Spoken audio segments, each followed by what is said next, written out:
Hello everyone, আসসালামু আলাইকুম। সবাই কেমন আছেন? আলহামদুলিল্লাহ, আমরাও ভালো আছি। আমার ভিডিওটা যে যেখান থেকে দেখছেন, আশা করছি আপনারাও অনেক বেশি ভালো আছেন। আজকে সকাল থেকে আমি ভিডিওটা শুরু করেছি।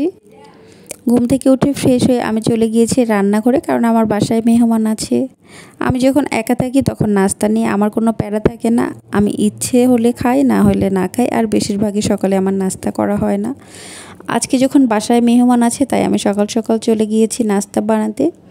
কারণ ভাইয়া ভাবিরা সিএমএসে যাবে ডক্টর দেখাইতে, তারা সকাল সকালই যাবে। আমি বেশি কিছু করতে পারি নাই, শুধু রুটি আর ডিম ভাজি করেছিলাম। আমি একটু আলুর ভাজি করতে চেয়েছিলাম, কিন্তু সময় কম ছিল, এই জন্য আমি আর করতে পারি নাই। ভাইয়ারা বাসায় নাস্তা করে না, দু একদিন হয়তো বা করেছে। তারা বেশিরভাগই সিএমএসে যাওয়ার পরে সেখানে নাস্তা করে নেয়। কিন্তু আজকে একটু লেট করে যাচ্ছে, এই জন্য আমি তাদেরকে নাস্তা বানিয়ে খাওয়ালাম। ডিম ভাজি করেছি, রুটি বানিয়েছি, আম কেটে দিয়েছি, আর গরুর মাংস ছিল, সেটাও গরম করে দিয়েছিলাম, কিন্তু সেটা ভিডিওতে নেওয়া হয় নাই। আর সবাই মিলে নাস্তা করে তারা সিএমএসে চলে যাওয়ার পর আমি আমার সব কাজগুলো গুছিয়ে নিয়ে তারপরে রান্নাঘরে যাব।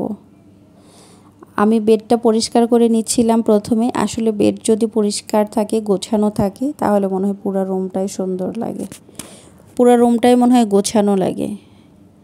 আমি পুরো বেডটা পরিষ্কার করে সব কিছু পুরো বাসাটা গুছিয়ে নিয়ে তারপরে সব ফার্নিচারগুলো এখন মুছে নিচ্ছি। কারণ পুরো বাসাটা গোছানো থাকলেও যদি ফার্নিচারে ধুলাবালি ময়লা দেখা যায়, তাহলেও মনে হয় যে অস্বস্তিকর লাগে, তাহলেও মনে হয় গোছানোর কোনো মানে হয় না, সব কিছুই নোংরা নোংরা দেখায়।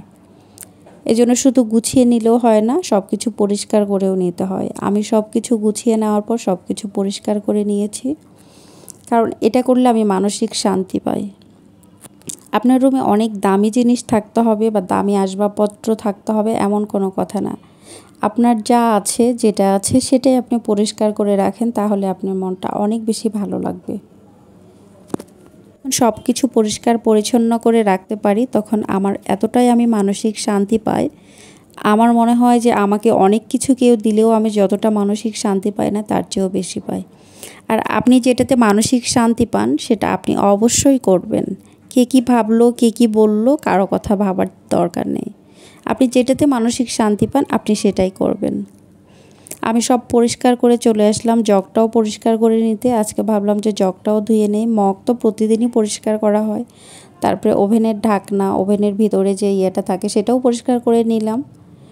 কারণ সব কিছুই পরিষ্কার থাকলে দেখতে চোখের একটা শান্তি লাগে। এই জন্য আমি সব কিছু পরিষ্কার করে নিয়ে তারপরে রান্নাঘরে যাব। আর যদি সব কিছু অগোছালো অপরিষ্কার রেখে রান্নাঘরে যাই, তাহলে রান্না করতে মনটা বসে না।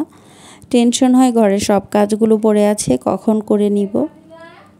এই জন্য সব কাজ শেষ করেই আমি রান্নাঘরে চলে গিয়েছি।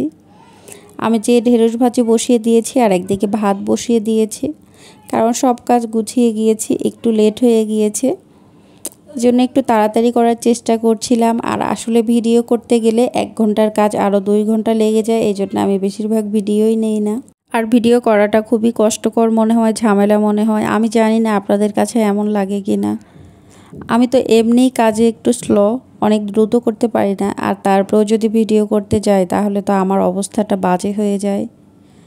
আর তারপরেও বাসায় আছে মেহমান, নিজে যখন একা থাকি একটু লেট হলো এতটা টেনশন লাগে না, খারাপ লাগে না। আর মেহমান থাকে তখন তো টেনশন হচ্ছে, কিন্তু তারপরেও যখন আমি ভিডিও দিই, এই জন্য আমাকে একটু করে করতেই হয়, একটু লেট হইলো।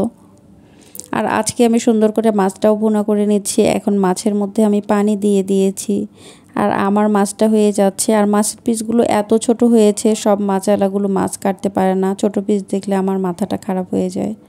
আর এখন আমার মাছটা ভুনা হয়ে গিয়েছে, আমি জিরা ছিটে দিয়েছি। আপনারা কি দেন অবশ্যই কমেন্ট করে জানাবেন, আর আমার ভিডিওটা কেমন হয়েছে সেটাও জানাবেন।